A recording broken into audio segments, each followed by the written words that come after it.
Hello दोस्तों, कैसे हैं आप। उम्मीद है सभी अच्छे होंगे। और ये हमारी, जैसे मैंने तुम्हें बताया था कि मैं अर्थशास्त्र में जो इससे पहले वीडियो गई वो पार्ट कौन सा था, वो पार्ट था 82 पार्ट 82। इस वीडियो को देखने से पहले आपको उसे देखना ज़रूरी होगा, तो आप पहले इस वीडियो को देखने से पहले उसको अवश्य देखें, ठीक है।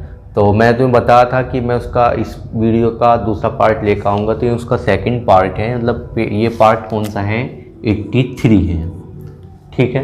वो 82 में कंप्लीट नहीं हो पाया। और इसके बाद ये तुम्हें बताया था कि इसमें से क्वेश्चन टीजीटी 2009 में पूछा गया है, टीजीटी 2009 में। तो आज मैं तुम्हें वो भी क्वेश्चन बताने वाला हूँ जो टीजीटी 2009 में कौन सा क्वेश्चन पूछा गया था, ठीक है। तो हमने जो पिछली वीडियो में पढ़ा था वो पढ़ा था सीमांत उपयोगिता के बारे में पढ़ा था। तो उपयोगिता, जैसे कि मैंने आपको जो है रेखा चित्र द्वारा कुल उपयोगिता के बारे में सीमांत उपयोगिता के बारे में बताया था। यदि हम बात करें तो मैं एक बार से रिवाइज के लिए आपको बता दूं कि इसमें उपयोगिता के लिए क्या बताया गया था। तो ये सीमांत उपयोगिता ये बताई गई थी कि यदि हम किसी वस्तु को, जैसे वस्तु को क्या, रोटियों की इकाई, इधर तो लिखी हुई है रोटियों की इकाई, और इधर है क्या, सीमांत उपयोगिता। उसकी उपयोगिता कितनी है, उसकी उपयोगिता का अंत कहाँ है। सीमांत उपयोगिता मतलब उसकी सीमा का, उपयोगिता की सीमा का अंत कहाँ है। तो यदि हमें, इधर तो रोटी लिखी हुई है, रोटी पहली, दूसरी, तीसरी और चौथी और पांचवी, ये रोटियों की इकाइयाँ हैं। इधर हैं उनसे मिलने वाली उपयोगिता, ठीक है। तो यदि हम समझे कि इधर तो बस केवल इतना ही देखेंगे पहले कि यहाँ पे उपयोगिता है और ये हैं रोटियाँ। यदि हम समझे कि हमें भूख बहुत ज़्यादा मात्रा में लगी हुई है, भूख लगी हुई है, तो हमें खाने की ज़रूरत है। यदि हमें जो है खाना जब मिलेगा, तो हमें जब पहली रोटी जब हमें मिलेगी तो वह हमारे लिए अधिक उपयोगी है। वह अधिक उपयोगी कैसे हैं, जैसे हम पहली रोटी लेंगे तो उसकी उपयोगिता हमारी नज़रों में कितनी होगी, 12 के बराबर। कितनी होगी, 12 के बराबर।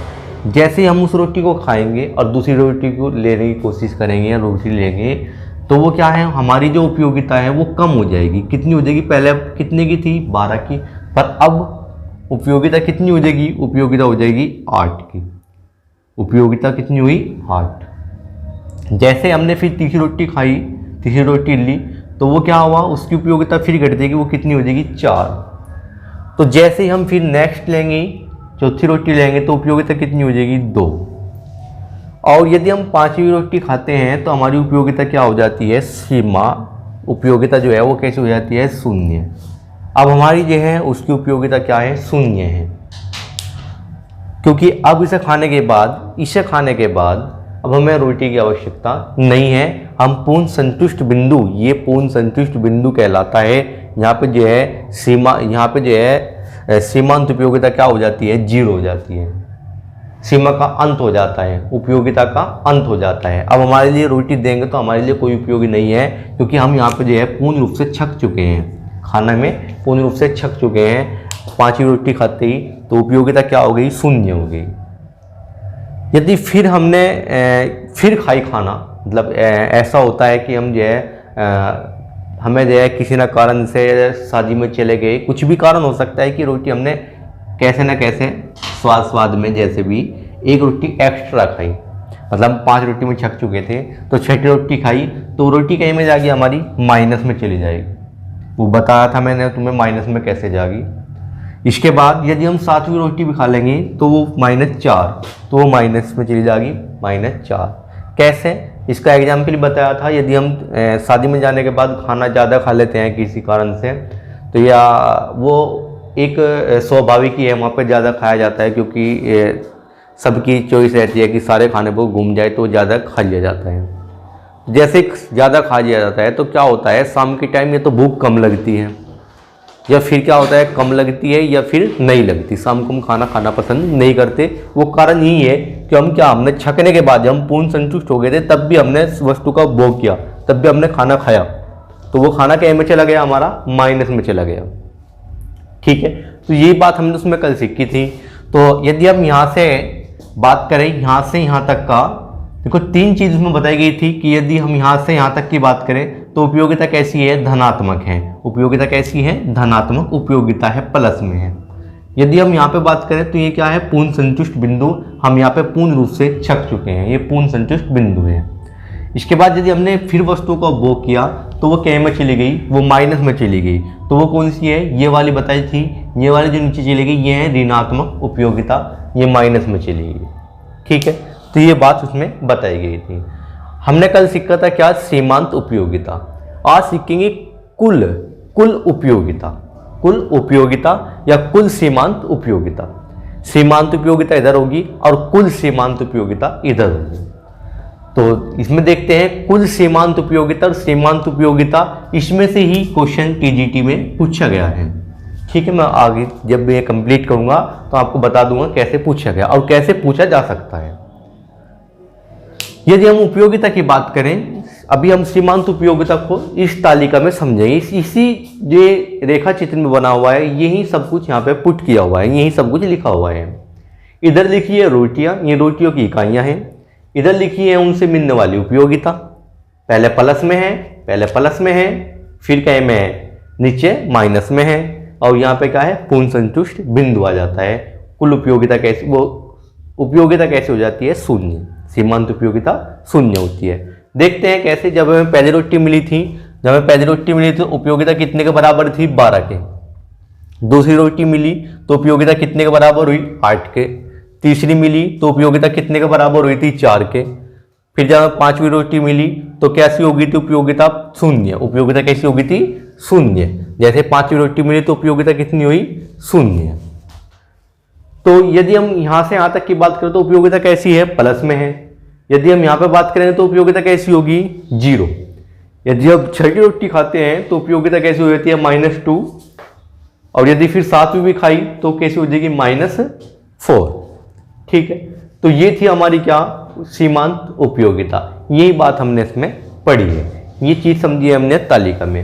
अब देखते हैं कुल सीमांत उपयोगिता। कुल सीमांत उपयोगिता, कुल सीमांत उपयोगिता क्या बताता है, कुल सीमांत उपयोगिता ये बताता है कि जब तुम्हें पहली रोटी मिली तो तुम्हारे लिए उपयोगिता कितनी हुई, 12 के बराबर। हाँ क्लियर है, 12 के बराबर ही हुई। फिर यदि तुम्हें दूसरी रोटी मिलती है तो उपयोगिता कितनी हुई, 20 के बराबर। 20 कैसे, ये क्या करता है, इस 12 में जो उपयोगिता, जो इसकी उपयोगिता पहली है वो, और जो उपयोगिता अगले टाइम मिली है वो, उन दोनों को जोड़ के कितना कर देता है, 20। ये बताता है तुम्हें यहां तक का कुल कितनी उपयोगिता मिलेगी, 20 के बराबर। 12 पिछली और 8 अब की, ये उपयोगिता को जोड़ता हुआ चलेगा। इसके बाद इसने कहा कि फिर अगर तुम तीसरी रोटी खाओगे तो उपयोगिता कितनी, 20 तो तुम्हारी पिछली और 4 जो यहां पे मिली, 4 जो यहां पे मिली, तो कुल उपयोगिता कितनी मिलेगी यहां तक का तुम्हें, कुल उपयोगिता जोड़ता जाएगा, नाम ही क्या है, कुल उपयोगिता है। तो जोड़ लिया तो कितना हुआ, 24। इसके बाद फिर उसने कहा कि यदि तुम फिर रोटी खाओगे तो उपयोगिता कितनी मिलेगी, 2, पर ये कितना बताएगा, 24। कुल उपयोगिता यहां तक कितनी मिलेगी, 26। कुल उपयोगिता यहां तक कितनी मिल जाएगी, 26। इसने कहा यदि तुम 5वीं रोटी भी खाओगे तो ये तो बताता है क्या कि शून्य उपयोगिता हो जाती है, पर ये बताता है कि उपयोगिता कितनी होगी तुम्हारी, 31। ये फिर जोड़ देता है इसमें। इसके बाद ये बिंदु क्या आया, पूर्ण संतुष्ट बिंदु। पूर्ण संतुष्ट बिंदु या अधिकतम सीमांत उपयोगिता। सीमांत छुटा हुआ है तो सीमांत उपयोगिता, अधिकतम सीमांत उपयोगिता ये है। इसके बाद यदि उपभोग फिर की गई रोटियों का तो इधर क्या होगा, इधर माइनस में जाएंगे, पर ये क्या चले जाएंगे, ये घटते हुए चले जाएंगे। तो ये घटते हुए जाएंगे तो कितना है, 31 है। 31 में यदि तुम क्या करोगे, यदि तुम क्या है, ये थोड़ा गलत लिखा हुआ है यहाँ पे, यदि तुम क्या करोगे, 31 था तो 31 माइनस कितने गए तुम्हारे, माइनस में चली गई 2, तो यहाँ पे कितना हो जाएगा, जब -2 चली गई तो तुम्हें उपयोगिता कितनी रह जाएगी तुम्हारी, जब 2 सब घटा देंगे इसमें से तो कितनी बच जाएगी, 29। इसके बाद फिर उपयोगिता घटेगी, कितने के बराबर घट जाएगी, 4 के। तो 4 इसमें घटाएंगे तो कितना बच जाएगा, 25। तो उपयोगिता क्या हुई, ये तो माइनस में चली गई और ये क्या, ये घटती चली जाएगी। ये कुल उपयोगिता को घटाता हुआ चले जाएगा। ठीक है, तो यदि बात करें कि पेपर में कैसे क्वेश्चन पूछा गया है, पेपर में देखो कैसे पूछा गया क्वेश्चन। वैसे जब 2009 में पूछा गया तो वहां पूछा गया कि जब सीमांत उपयोगिता शून्य होती है, जब सीमांत उपयोगिता शून्य होती है तो अधिकतम तो कुल उपयोगिता कितनी होती है।